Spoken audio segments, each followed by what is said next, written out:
నమస్తే. పోటీ పరీక్షకు ప్రిపేర్ అవుతున్న అభ్యర్థులందరికీ స్వాగతం. గ్రూప్ 1 మెయిన్స్ పేపర్ 5లో ఉండే arithmetic part, time and distance కానీ, టైమ్ అండ్ వర్క్ కానీ, average, ratio and proportion and percentages, ఇతర టాపిక్స్ ఏవైనా మీరు నేర్చుకోవాలి అంటే ముందు కొన్ని అంశాల మీద మీకు అవగాహన ఉండాలి. అందులో ఒక టాపిక్ బాజనీత సూత్రాలు. గ్రూప్ 1 మెయిన్స్ పేపర్ 5లో డైరెక్ట్గా మనకు బాజనీత సూత్రాలు అనే వర్డ్ మనకు సిలబస్లో ఇవ్వలేదు. బాజనీత సూత్రాలు, డివిజిబిలిటీ లాస్ అని మనకి ఇవ్వలేదు. ఇవ్వనప్పుడు ఎందుకు చెప్తున్నారు? ఈ సిలబస్లో ఈ టాపిక్ లేదు కాబట్టి ఎందుకు చెప్తున్నారు అనే డౌట్ మీకు రావచ్చు. సిలబస్లో లేనప్పటికీ కూడా కొన్ని బేసిక్స్ మీద మీకు అవగాహన ఉండాలి. సిలబస్లో లేనప్పటికీ కూడా కొన్ని ప్రశ్నలు కేవలం ఈ డివిజిబిలిటీ లాస్ మీద ఆధారపడి ఉంటాయి. మీరు ఏ క్వశ్చన్ చేయాలి అన్నా కూడా దీని మీద మీకు బేసిక్స్ అనేది ఉండాల్సిన అవసరం ఉంది. సో కాబట్టి ఈరోజు మనము 11 వరకు బాజనీత సూత్రాలు నేర్చుకుందాం. డివిజిబిలిటీ లాస్ అంటే ఏమిటి అంటే, ఏదైనా ఒక సంఖ్య ఇచ్చినప్పుడు ఏ మాత్రం మనం భాగహారం చేయకుండా అది 2 చేత, 3, 4, 5, 6 చేత భాగించబడుతుందా లేదా అని మనం చెప్పగలగాలి. అలా కాదు మనం భాగహారం చేస్తాము అంటే చేయవచ్చు. భాగహారం చేస్తూ కూర్చుంటే కొంచెం ఎక్కువ టైం పడుతుంది. అలా మనం భాగహారం చేయకుండా, ఎలాంటి డివిజన్ చేయకుండా ఇచ్చిన సంఖ్య 2, 3, 4 చేత భాగించబడుతుందా లేదా అని ఎలా తెలుసుకోవాలి అంటే, ఇప్పుడు మనం చెప్తున్న ఈ సూత్రాలు మీరు జాగ్రత్తగా విని గుర్తుంచుకుంటే చాలు. ఇవి ఎక్కడ ఉన్నాయి? 5వ తరగతి, 6వ తరగతి మ్యాథ్స్ పుస్తకంలోనే ఉన్నాయి. ఇవన్నీ కూడా మీరు ఎప్పుడూ మీ చిన్నప్పుడే చదువుకున్నారు. చదువుకోవడమే కాదు, నేర్చుకున్నారు. అంతేకాదు మర్చిపోవడం కూడా జరిగింది. సో ఇబ్బంది పడకండి. వాటన్నిటిని కూడా ఈరోజు మనం అందిస్తాను. నోట్బుక్ తీసుకొని జాగ్రత్తగా రాసి మీరు ఓన్గా కొన్ని ఎగ్జాంపుల్ తీసుకొని ఆ నెంబరు 2 చేత భాగించబడుతుందా లేదా, 3, 4, 5, 6 అలా ఈ సంఖ్యల చేత భాగించబడుతుందా లేదా ఓన్గా మీరు చెక్ చేయండి. సో ముందుగా ఈ బాజనీత సూత్రాల్లో మొదటి నెంబర్ ఏంటి? మొదటి సహజ సంఖ్య ఏంటి? 1. 1ని చూద్దామా? చూడాల్సిన అవసరం లేదు. ఎందుకు? ప్రతి సంఖ్య కూడా 1 చేత భాగించబడుతుంది. 1, 2, 3, 4, 5, 6, 7 ఇలా ప్రతి సహజ సంఖ్య కూడా 1 చేత భాగించబడుతుంది. కాబట్టి ప్రత్యేకంగా 1 యొక్క బాజనీత సూత్రం మనం నేర్చుకోవాల్సిన అవసరం లేదు. అన్ని సంఖ్యలు కూడా 1 చేత భాగించబడతాయి. తర్వాత నెంబర్ ఏంటి అంటే, మనం 2 చూద్దాం. 2 అనేది 2 యొక్క బాజనీత సూత్రం ఏంటి? 2 యొక్క బాజనీత సూత్రం ఏంటి? ఏ సంఖ్యలు 2 చేత భాగించబడతాయి? ఏ సంఖ్యలు 2 చేత భాగించబడతాయి అంటే, ఏ నెంబర్ అయితే 2 యొక్క ఎక్కంలో వస్తాయో అవి భాగించబడతాయి. అంటే సరి సంఖ్యలన్నీ కూడా భాగించబడతాయి. సరి సంఖ్యలన్నీ భాగించబడతాయి. సార్ నాకు సరి సంఖ్యలు అంటే తెలియదుగా అని ఎవరైనా అనవచ్చు. ఓకే, ఒకవేళ మీకు తెలియకుంటే ఏదైనా ఒక సంఖ్య చివర 1ల స్థానంలో ఏ నెంబర్ ఉందో చూడండి. ఏదైనా ఒక సంఖ్య 1ల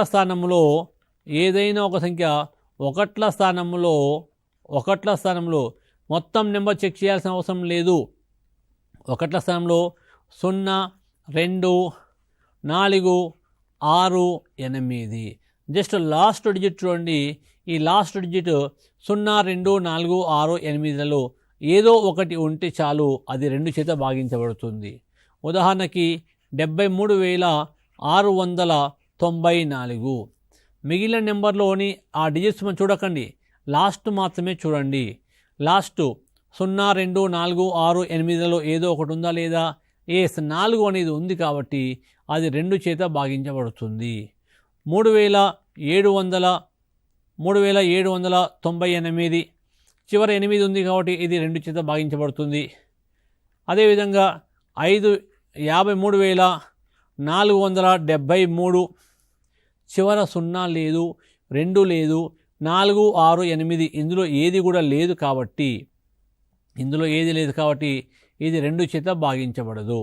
సో ఈ విధంగా మనము 2 యొక్క బాజనీత సూత్రాలు మనం కనుక్కోవాలి. 2 యొక్క బాజనీత సూత్రాలు కనుక్కోవాలి. మళ్ళీ వినండి, 2 యొక్క బాజనీత సూత్రాలు ఏంటి? ఏదైనా ఒక సంఖ్య చివర 1ల స్థానంలో 0, 2, 4, 6, 8 ఇందులో ఏదో ఒకటి ఉంటే అది 2 చేత భాగించబడుతుంది. జనరల్గా ఏ పుస్తకంలోనైనా కూడా 2 తర్వాత 3, 3 తర్వాత 4 ఇస్తారు. లేదా ఏ మ్యాథ్స్ టీచర్ అయినా కూడా ముందు 2 యొక్క భాజాంత సూత్రం చెప్పిన తర్వాత 3, 4, 5 చెప్తూ ఉంటారు. మనం అలా కాకుండా 2 తర్వాత 5 చూద్దాం. ఏంటి 3, 4 అవసరం లేదా అని మీరు అనవచ్చు. అవి కూడా అవసరమే, వాటిని కూడా డిస్కస్ చేసుకుంటాం. కానీ వాటికన్నా ముందు 5 చూద్దాం. ఎందుకు 5 చూడాలి అంటే 2కి ఫార్ములా ఏ విధంగా ఉందో 5 కూడా అదే విధంగా ఉంటుంది. 5 యొక్క భాజన సూత్రం ఏంటో చూద్దాం. ఏదైనా ఒక సంఖ్య చివర అంటే ఒకట్ల స్థానంలో 2 కూడా ఏం చేసాము, ఒకట్ల స్థానం అని చెప్పాను. ఒకట్ల స్థానంలో 0, 2, 4, 6, 8లలో ఏదో ఒకటి ఉంటే అది 2 చేత భాగించబడుతుంది అని చెప్పుకున్నాం.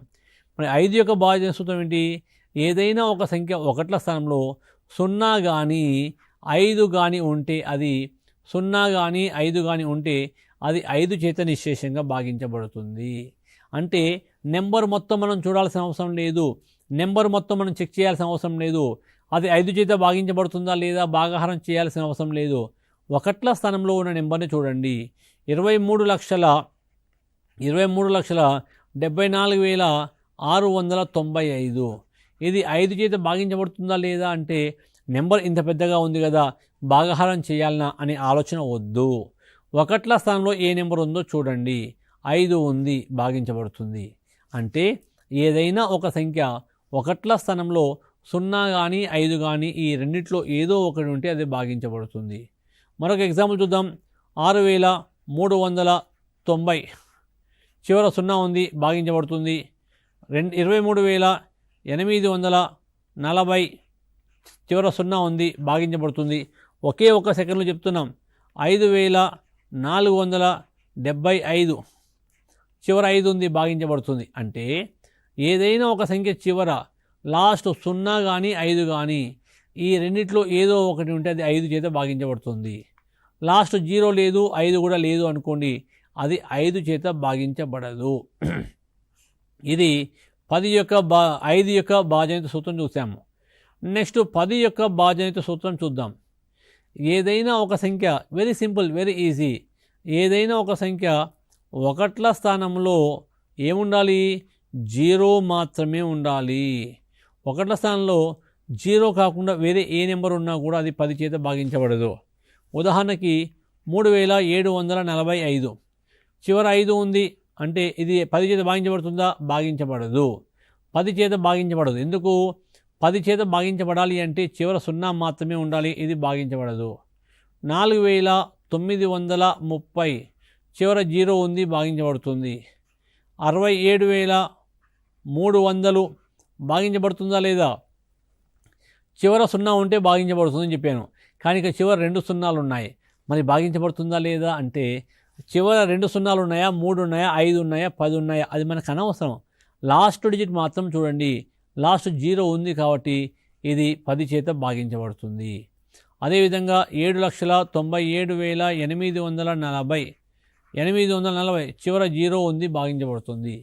మిగిలిన నెంబరు ఏదైనా పర్లేదు, మిగిలిన నెంబరు ఏది ఉన్నా పర్లేదు, కానీ ఏదైనా ఒక సంఖ్య ఒకట్ల స్థానంలో 0 ఉన్నప్పుడు మాత్రమే అది 10 చేత భాగించబడుతుంది.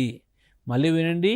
ఏదైనా ఒక సంఖ్య ఒకట్ల స్థానంలో 0, 2, 4, 6, 8, 0, 2, 4, 6 and 8 ఇందులో ఏదో ఒకటి ఉంటే 2 చేత భాగించబడుతుంది. లాస్ట్ 0 కానీ 5 కానీ ఉంటే 5 చేత డివిజల్ అవుతుంది. లాస్ట్ 0 ఉన్నప్పుడు మాత్రమే అది 10 చేత భాగించబడుతుంది. సో ఇప్పటి వరకు మనం ఏం చెప్పుకున్నాము, 2 చెప్పుకున్నాము.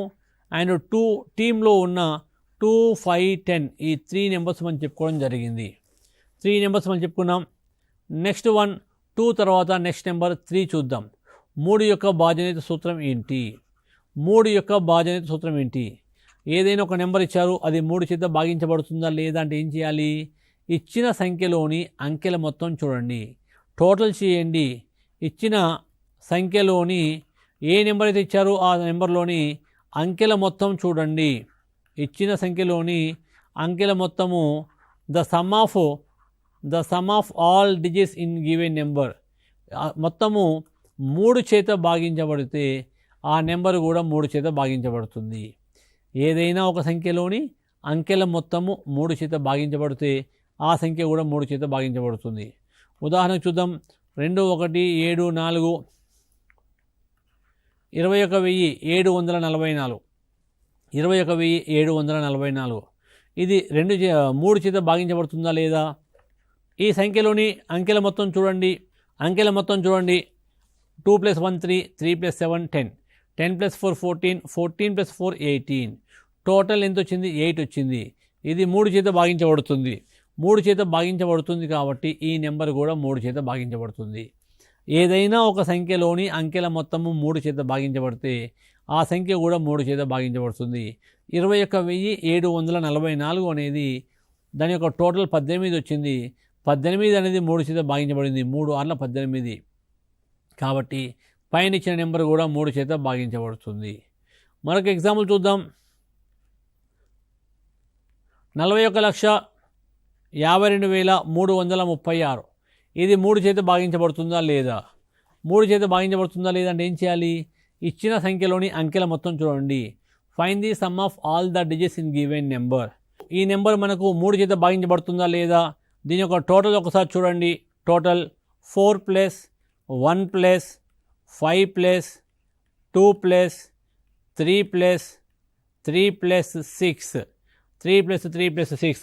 దీని టోటల్ మనం చేసినట్లయితే 4 + 1 5, 5 + 5 10, ఇంతవరకు 10 అవుతుంది. అదేవిధంగా నెక్స్ట్ 3 + 3 6, 6 + 6 12, 12 + 2 14. సో టోటల్ 10 + 14 ఎంత అవుతుంది? 24 అవుతుంది. 24 అనేది 3 చేత భాగించబడుతుంది. 24 అనేది 3 చేత భాగించబడుతుంది కాబట్టి ఈ నెంబర్ కూడా 3 చేత భాగించబడుతుంది. సో ఒక సంఖ్యలోని అంకెల మొత్తము 3 చేత భాగించబడితే ఆ నెంబరు కూడా 3 చేత భాగించబడుతుంది. ఇది 3 యొక్క భాజనిత సూత్రము. 3 తర్వాత నెక్స్ట్ మనము 9 చూద్దాం. ఎందుకు 9 చూడాలి అంటే 3కి ఎలాంటి ఫార్ములా ఉందో 9కి కూడా అలాంటి ఫార్ములానే ఉంది. సో ఇప్పుడు చూద్దాం. ఏదైనా ఒక సంఖ్య 9 చేత భాగించబడుతుందా లేదా అంటే ఒక సంఖ్యలోని అంకెల మొత్తము 9 చేత భాగించబడితే ఆ సంఖ్య కూడా 9 చేత భాగించబడుతుంది.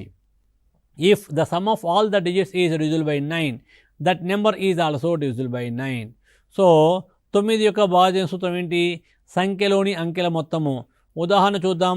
ఒక నెంబర్ చూద్దాం. 3141. 3141 అనేది 3141 అనేది భాగించబడుతుందా లేదా? నెంబర్స్ టోటల్ చేయండి. 3 + 1 + 4 + 1 టోటల్ చేస్తే 3 + 1 4, 4 + 4 8, 8 + 1 9. టోటల్ 9. 9 అనేది 9 చేత భాగించబడుతుంది కాబట్టి 3141 కూడా 9 చేత భాగించబడుతుంది. మరొక ఎగ్జాంపుల్ చూద్దాం. 2 5 3 7 1. 25,371. 25,371 ఇది కూడా 9 చేత భాగించబడుతుందా లేదా అంటే మొత్తం టోటల్ చూడండి. 2 + 5 + 3 + 7 + 1. 2 5 7, 7 3 10, 10 + 7 17, 17 + 1 18. 18 అనేది 9 చేత భాగించబడుతుంది కాబట్టి 9 2 18. సో 25,371 కూడా 25,371 కూడా 9 చేత మనకు భాగించబడుతుంది. ఇది 9 యొక్క భాజనిత సూత్రము. ఇప్పుడు 2 ఎండిడ్స్ కేటగిరీ చూసాము. 3 ఎండిడ్స్ కేటగిరీ చూడడం జరిగింది. నెక్స్ట్ 4 యొక్క భాజనిత సూత్రం చూద్దాము. 4 యొక్క భాజనిత సూత్రం ఏంటి అంటే 4 25ల 100. 100 అనేది 4 చేత నిశ్శేషంగా భాగించబడుతుంది. 100 భాగించబడినప్పుడు 100 యొక్క గుణిజాలు అన్నీ కూడా 4 చేత భాగించబడతాయి. ఏంటి 100 యొక్క గుణిజాలు అంటే ఏమిటి? 100, 200, 300, 400 అంటే ఏదైనా ఒక సంఖ్య చివరి 2 స్థానాలలో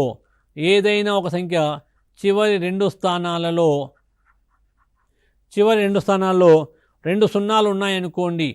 చివరి 2 స్థానాల్లో 2 సున్నాలు ఉంటే అది భాగించబడుతుంది. ఉదాహరణకి 400 చివర 2 జీరోస్ ఉన్నాయి కాబట్టి భాగించబడింది. 600 2 సున్నాలు ఉన్నాయి కాబట్టి భాగించబడుతుంది. 700 2 సున్నాలు ఉన్నాయి కాబట్టి భాగించబడుతుంది. 47,300 చివరి 2 సున్నాలు ఉన్నాయి కాబట్టి భాగించబడుతుంది. మరి సున్నాలు లేకుండా భాగించబడదా? సున్నాలు లేకుండా భాగించబడదా అంటే సున్నాలు లేకున్నా కూడా కొన్ని నెంబర్లు భాగించబడతాయి. అంటే అది 4 చేత భాగించబడుతుందా లేదా అంటే ఏం చేయాలి? చివరి 2 సున్నాలు ఉన్నాయా లేదా చూడండి. 2 సున్నాలు ఉంటే నో డౌట్ అది 4 చేత భాగించబడుతుంది. ఒకవేళ సున్నాలు లేవు అనుకోండి, చివరి 2 స్థానాల్లో ఉన్న నెంబరు 4 చేత భాగించబడాలి. చివరి 2 స్థానాల్లో ఉన్న సంఖ్య 4 చేత భాగించబడాలి. ఉదాహరణకి 5,93,876 ఇది భాగించబడుతుందా లేదా? 5,93,876 భాగించబడుతుందా లేదంటే నెంబర్ మొత్తం మీరు చెక్ చేయకండి, చివర ఉన్న 2 డిజిట్స్ మాత్రమే చూడండి. 76 అనేది 4 చేత భాగించబడుతుంది. 4 1 4 36 ఉంది. 4 9 36 అంటే ఇది 4 చేత భాగించబడింది కాబట్టి టోటల్ నెంబర్ కూడా భాగించబడుతుంది. చివర సున్నాలు ఉంటే ఓకే, సున్నాలు లేనప్పుడు చివరి 2 స్థానాల్లో ఉన్న నెంబర్ని చూడాలి. అదేవిధంగా 75,892 చివరి 2 సున్నాలు లేవు. 2 సున్నాలు లేనప్పుడు చివరి 2 స్థానాల్లో ఉన్న సంఖ్య భాగించబడుతుందా లేదా చూడండి. 4 2 8 4 3 12 92 అనేది భాగించబడుతుంది. కాబట్టి ఈ టోటల్ నెంబర్ కూడా 4 చేత భాగించబడుతుంది. సో 4 యొక్క భాజన సూత్రం ఏంటిది? చివరి 2 స్థానాల్లో 2 సున్నాలు ఉన్నా లేదా చివరి 2 స్థానాల్లో ఉన్న సంఖ్య 4 చేత భాగించబడినా అది 4 చేత భాగించబడుతుంది. నెక్స్ట్ మనము 8 యొక్క భాజన సూత్రం చూడండి. 8 కూడా 4 లాగానే ఉంటుంది. సేమ్ ఇదే విధంగా మనం చేస్తాం. 100 అనేది 8 చేత భాగించబడదు. 100 అనేది 8 చేత భాగించబడదు, కానీ 1000 అనేది భాగించబడుతుంది. 1000 అంటే ఏమిటి? 1 పక్కన 3 సున్నాలు ఉండాలి. 1 పక్కన 3 సున్నాలు ఉంటే దాన్ని మనం 1000 అంటాము. సో 1000 8 చేత భాగించబడినప్పుడు 1000 యొక్క గుణిజాలన్నీ కూడా 8 చేత భాగించబడతాయి. 1000 యొక్క గుణిజాలు ఏంటివి? 2000, 3000, 4000, 5000, 6000 అంటే సున్నాలు 3 సున్నాలు ఉంటే భాగించబడుతుంది. ఒకవేళ 3 జీరోస్ లేవు అనుకోండి, 4కి ఎలా చేసామో ఇక్కడ అదే విధంగా చేయండి. ఏదైనా ఒక సంఖ్య చివరి 3 స్థానాల్లో 3 సున్నాలు లేకుంటే చివరి 3 స్థానాల్లో ఉన్న సంఖ్య 8 చేత భాగించబడాలి. అంటే 8 యొక్క సూత్రం ఏంటి? 8 యొక్క సూత్రం ఏంటి?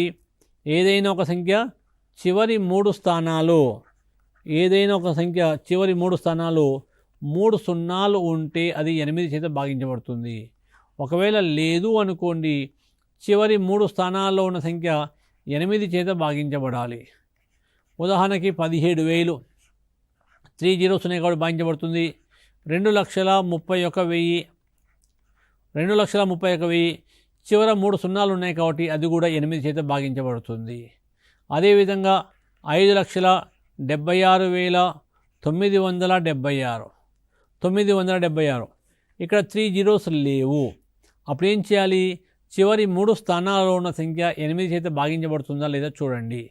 8 1 8 ఇక 1 ఉంటుంది. 1 7 17 8 2 16 మళ్ళీ 1 6 అంటే 16 మరలా 8 2 16 అంటే 976 అనేది 8 చేత భాగించబడుతుంది. కాబట్టి ఈ మొత్తం నెంబర్ కూడా 8 చేత భాగించబడుతుంది. మొత్తం నెంబర్ కూడా. సో 8 యొక్క భాజనీయ సూత్రం ఏంటి? సంఖ్య చివరి 3 స్థానాల్లో 3 సున్నాలు ఉన్నా లేదా చివరి 3 స్థానాల్లో ఉన్న సంఖ్య 8 చేత భాగించబడినా ఆ సంఖ్య 8 చేత భాగించబడుతుంది. 8 తర్వాత నెక్స్ట్ నెంబర్ ఏం చూద్దాం? 4 చూసాము. 4 తర్వాత నెక్స్ట్ నెంబర్ 5 కావాలి. 5 ఆల్రెడీ మనం టీమ్ 2లో చెప్పుకోవడం జరిగింది. 5 తర్వాత నెక్స్ట్ నెంబర్ 6 చూడండి. 6 యొక్క భాజనీయ సూత్రం ఏంటి?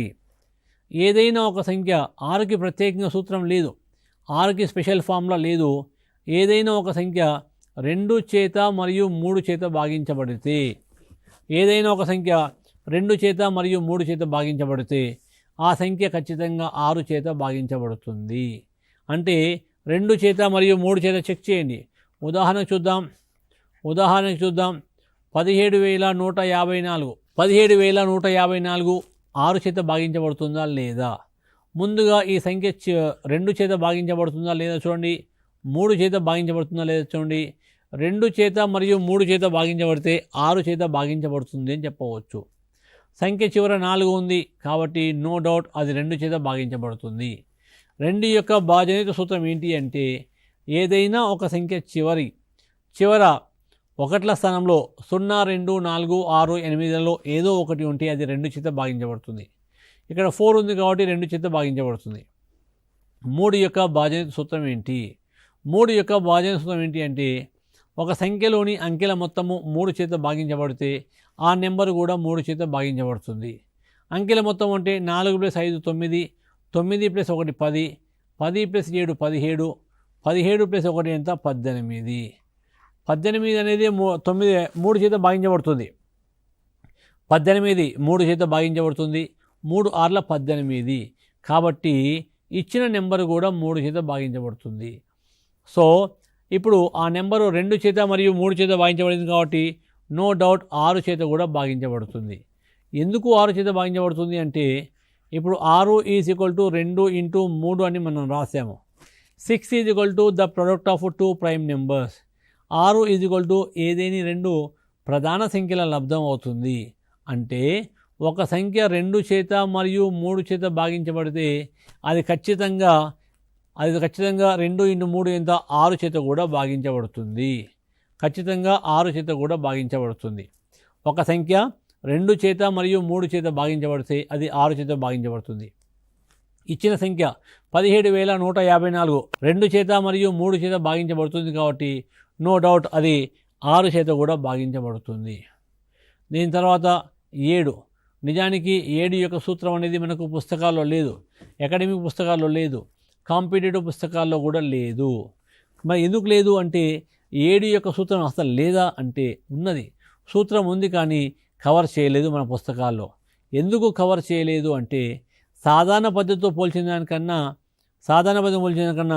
ఈ సూత్రం ఆధారంగా చేయడం వలన ఎక్కువ టైం పడుతుంది. సో ఇప్పుడు మీకు 7 యొక్క భాజనీయ సూత్రం తెలుసుకుందాం.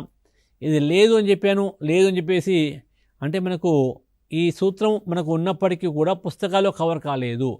సో ఇది అంత ఇంపార్టెంట్ కాదు అని చెప్పి దీన్ని వదిలేస్తే మీరు దాని గురించి ఆలోచిస్తారు.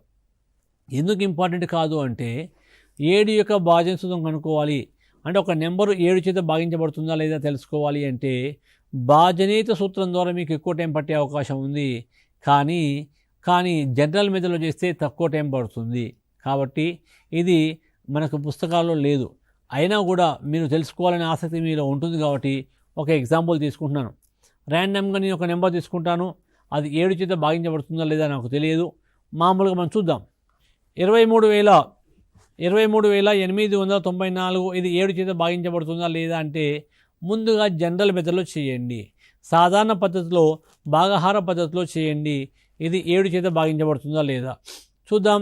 7 × 21 చేయడానికి ఎంత టైం పడుతుందో కూడా మీరు అప్రాక్సిమేట్ టైం చూడండి. ఇప్పుడు క్వశ్చన్ నేను స్టార్ట్ చేస్తున్నాను, ఇది 7 చేత భాగించబడుతుందా లేదా చెక్ చేస్తున్నాను. భాగించడానికి మీకు ఎంత టైం పడుతుందో అప్రాక్సిమేట్గా చూడండి. 7 × 21 ఇక 2 ఉంటుంది. 2 × 8 అంటే 28. 7 × 4 28.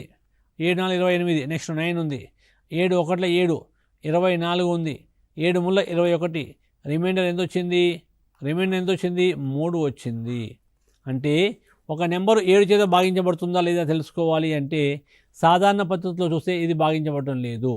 7 × 21 నెక్స్ట్ 28 ఉంది. 7 × 4 28. 7 × 1 7 2 ఉంటుంది. 2 4 24 అంటే 7 × 21. 3 ఉంది. చివరి నేను 5 రాస్తున్నాను. 7 5 35. 7 5 35 అంటే ఇప్పుడు నేను చివర 5 రాయడం వలన ఈ నెంబర్ అనేది 7 చేత భాగించబడుతుందని మీరందరూ చెప్పగలుగుతున్నారు. 7 3s 21, 7 4s 28, 7 1s 7 24 ఉంది. 7 3s 21, 35 ఉంది. 7 5s 35. అంటే మనకు తెలిసిన జనరల్ పద్ధతి ప్రకారము 7 చేత భాగించబడుతుందా లేదని సాధారణ భాగహార పద్ధతిలో మనం చేయడం వలన మనకు ఎంత టైం పట్టింది? దాదాపు ఒక 10 సెకండ్ల సమయం పట్టింది. కానీ మన వేద గణిత పద్ధతి అంటే మన యొక్క భాజనీయ సూత్రం ప్రకారం భాజనీయ సూత్రాల ప్రకారం చేసినట్లయితే 1 మినిట్ కన్నా ఎక్కువ టైం పడుతుంది. చూద్దాం. ఇది భాజనీయ సూత్రం ప్రకారం చేసినట్లయితే ఎంత ఎక్కువ టైం పడుతుందో చూద్దాం. 1ల స్థానంలో ఉన్న 5ని వదిలేయండి. ఇక్కడ లాస్ట్ డిజిట్ని వదిలేయండి. దాన్ని డబుల్ చేయండి. 5ని డబుల్ చేస్తే 10. మిగిలిన నెంబర్ నుండి 10ని మైనస్ చేయండి. మిగిలిన నెంబర్ నుండి 10 మైనస్ చేస్తే 2 3 8 84 23,800. సో చివరి నెంబర్ని మనం 5ని డబుల్ చేస్తే 10 వచ్చింది. ఈ 10 మైనస్ చేయండి. ఈ ఇచ్చే నెంబర్ని 10ని మైనస్ చేస్తే 2, 3, 8, 8, 4. సో మనం ఏం చేయాలి, మరలా చివరి నెంబర్ని వదిలేయండి, దాన్ని డబుల్ చేయండి. దాన్ని డబుల్ చేస్తే 8 వస్తుంది. ఆ 8ని మళ్ళీ మైనస్ చేయండి, మళ్ళీ మైనస్ చేయండి. మైనస్ చేస్తే 2, 3, 8, 8 మైనస్ 8 ఎంత? 0 అవుతుంది. మరలా ఈ 0ని వదిలేయండి, 0ని డబుల్ చేసి మిగిలిన నెంబర్ని మైనస్ చేయండి. మైనస్ చేస్తే 2, 3, 8 వస్తుంది. మరలా 8ని వదిలేయండి, 8ని డబుల్ చేస్తే 16 వచ్చింది. 16, 23 నుండి 16 మైనస్ చేస్తే ఎంత వచ్చింది? 7. అంటే ఇక్కడ చివరికి మిగిలిన సంఖ్య 0 వచ్చినా, చివరికి 0 మిగిలిన లేదా 7 గుణియం వచ్చినా అది 7 చేత భాగించబడుతుంది. ఇక్కడ చివర వచ్చిన నెంబర్ 7 కాబట్టి 7 చేత భాగించబడుతుంది కాబట్టి మొత్తం నెంబర్ కూడా భాగించబడుతుంది. ఏదైనా ఒక సంఖ్య చివర 1ల స్థానంలో ఉన్న నెంబర్ని తొలగించి దాన్ని డబుల్ చేసి మిగిలిన నెంబర్ నుండి మైనస్ చేయాలి. అలా చేస్తూ చివరికి మిగిలిన సంఖ్య 0 వచ్చినా 11 యొక్క గుణిజం వచ్చినా అది 0 వచ్చినా 7 యొక్క గుణిజం వచ్చినా అది 7 చేత భాగించబడుతుంది. తర్వాత 7 తర్వాత మనము 8 ఆల్రెడీ మనం తెలుసుకున్నాము. 9, 10 కూడా తెలుసుకోవడం జరిగింది. నెక్స్ట్ చివరిగా 11. 11 యొక్క భాజన సూత్రం ఏంటి అంటే ఇచ్చిన సంఖ్యలోని సరి స్థానాల మొత్తము బేసి స్థానాల మొత్తంలో వ్యత్యాసం కనుక్కోవాలి. ఏంటి సరి స్థానాలు అంటే ఏమిటి, బేసి స్థానాలు అంటే ఏమిటి అంటే ఒక నెంబర్ వదిలిపెట్టి మరొక నెంబర్ని టోటల్ చేయండి. అదేవిధంగా మిగిలిన నెంబర్లు టోటల్ చేయండి. ఇలా మీకు 2 టోటల్స్ వస్తాయి. ఆ 2 మొత్తాల యొక్క డిఫరెన్స్ చూడండి. డిఫరెన్స్ 0 వచ్చినా 11 వచ్చినా 11 యొక్క గుణిజం వచ్చినా అది 11 చేత భాగించబడుతుంది. ఉదాహరణకు చూద్దాం. 3,15,722 ఇది భాగించబడుతుందా లేదా అంటే ముందు ఆల్టర్నేటివ్ నెంబర్స్ చూడండి. 3 + 5 ఎంత? 8.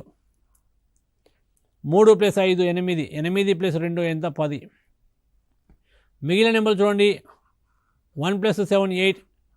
8 + 2 10. ఇలా మనకు 2 టోటల్స్ వచ్చాయి. ఈ 2 యొక్క టోటల్స్ యొక్క డిఫరెన్స్ ఎంత చూడండి. వీటి యొక్క డిఫరెన్స్ 0 వచ్చింది, 0 వచ్చింది అంటే అది 11 చేత భాగించబడుతుంది.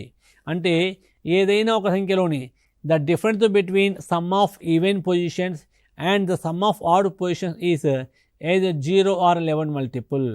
ఏదైనా ఒక సంఖ్యలోని సరి స్థానాల మొత్తము బేసి స్థానాల మొత్తంలో వ్యత్యాసము 0 వచ్చినా 11 వచ్చినా లేదా 11 యొక్క గుణిజం వచ్చినా ఆ సంఖ్య 11 చేత నిశ్శేషంగా భాగించబడుతుంది. ఇది 11 యొక్క భాజనిత సూత్రము. ఇలా మీకు 11 వరకు డివిజబిలిటీ లాస్ తెలిసి ఉండాలి. 11 వరకు భాజనిత సూత్రాలు మీకు తెలిసి ఉండాలి. సో ఇవి మనకు ఈ పోటీ పరీక్షలో ఇవి చాలా ఇంపార్టెంట్. ఈ సూత్రాలు మనం ఎక్కడ ఉపయోగిస్తాము అంటే number analogy and number classification అనే టాపిక్లో వీటిని మనం తరచుగా ఉపయోగిస్తాం కాబట్టి మీకు ఖచ్చితంగా 11 వరకు భాజనిత సూత్రాలు తెలిసి ఉండాలి. ఇంకా అదనంగా మీరు నేర్చుకుంటారు అంటే ఉదాహరణకి 12 చూద్దాం. 12ని మనము 3 × 4గా రాయవచ్చు. అంటే ఏదైనా ఒక సంఖ్య 3 చేత మరియు 4 చేత భాగించబడితే ఆ సంఖ్య 12 చేత భాగించబడుతుంది. సో ఇలా మీరు భాజనిత సూత్రాలు 2 నుండి 11 వరకు మీరు నేర్చుకుంటే 2 నుండి 11 వరకు మీరు భాజనిత సూత్రాలు నేర్చుకుంటే నెంబర్ ఎనాలజీలో ఉన్న టాపిక్స్ కానీ నెంబర్ క్లాసిఫికేషన్లో ఉన్న టాపిక్స్ కానీ మీరు ఈజీగా చేయవచ్చు. గ్రూప్ 1 మెయిన్స్లో పేపర్ 5లో రీజనింగ్లో ఎనాలజీ అండ్ ఆర్గ్మెంట్ అనే టాపిక్స్ ఉన్నాయి కాబట్టి ఈ ప్రశ్నలన్నీ కూడా మనకు భాజనిత సూత్రాల మీద ఆధారపడి ఉంటాయి. కాబట్టి ఇది మెయిన్స్లో సిలబస్ లేదు అని అపోహ వద్దు. మెయిన్స్లో సిలబస్లో డైరెక్ట్గా ఈ వర్డ్ ఇవ్వలేదు, కానీ ఇది మీకు ఇంటర్నల్గా ఉపయోగపడుతుంది. ఇది మీకు ఉపయోగపడుతుంది కాబట్టి మీరేం చేయాలి, భాజనిత సూత్రాలు మీరు నేర్చుకోవాలి. సో ఈ సూత్రాలు నేర్చుకుంటే ఎనాలజీ అండ్ క్లాసిఫికేషన్ ప్రశ్న మనం ఈజీగా చేయగలుగుతాం. ద నెక్స్ట్ వన్, ఇందులో నెక్స్ట్ టాపిక్లో మనము యాప్టిట్యూడ్లో ఉన్న టాపిక్లోకి డైరెక్ట్ మనం ఎంటర్ అవుతాము. గతంలో ప్రశ్నలు ఎలా వచ్చాయి, రేపు ఏ విధంగా రాబోతున్నాయి, వాటి గురించి మనం తెలుసుకునే ప్రయత్నం చేద్దాం. Thank you.